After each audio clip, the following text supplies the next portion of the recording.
పట్క senior సంపాదకులు Telakapalli Ravi గారు సిద్ధంగా ఉన్నారు. రవి గారు నమస్తే సార్. నమస్తే వర్మ సార్, ఏంటి టీడీపీ నేతలపై కేసులు? అసలు ఊహించిన పరిణామం ఇది. ఏ రాజకీయ పార్టీలో అధికారం ఉన్నప్పుడు ఆ పార్టీ నేతలపైనే కేసులు పెట్టే పరిస్థితిని ఏ రకంగా చూడాలి?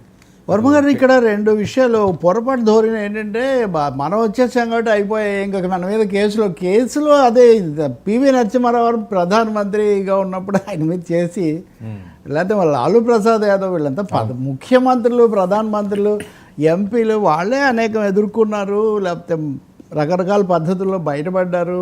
అంతేగాని అసలు ఏదో అధికారంలోకి వచ్చాం కాబట్టి ఇంకా అప్రతిహతం ఎదురులేదు, మందే రాజ్యం అంటే ఇది కుదరదండి.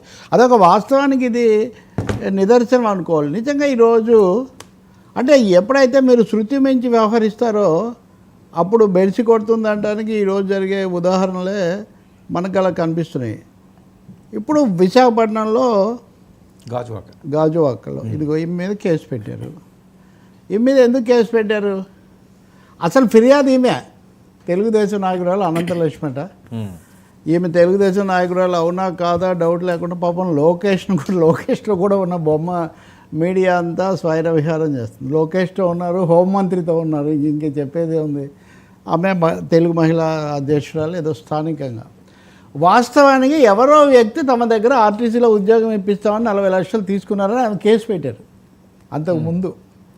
ఆ కేసు విషయంలో అతన్ని ఏదో అరెస్ట్ చేస్తే అతన్ని వెళ్ళి పోలీసుల ముందే చెప్పుతో వెళ్తూనే ఎవరో ఈ కామెంట్ పెడితే మళ్ళీ కింద ఎవరో పెట్టారు, మళ్ళీ చెప్పుతో కొట్టినట్టు లేదు కదా అని అన్నారు కదా అని నేను మళ్ళీ చెక్ చేశాను.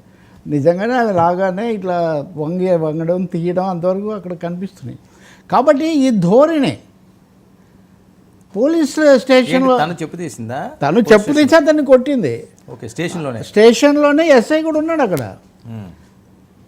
అది అంతా రికార్డ్ అయింది. పైగా పోలీస్ స్టేషను అక్కడ సీసీటీవీ ఉంటుందన్న స్పృహ కూడా లేదు. ఇంకా అదైన తర్వాత అతను ఇంకా అప్పుడు పోలీసుల ఇజ్జత్గా సవాల్ అవుతుంది కదా, పోలీసులు, హోంమంత్రి అందరూ.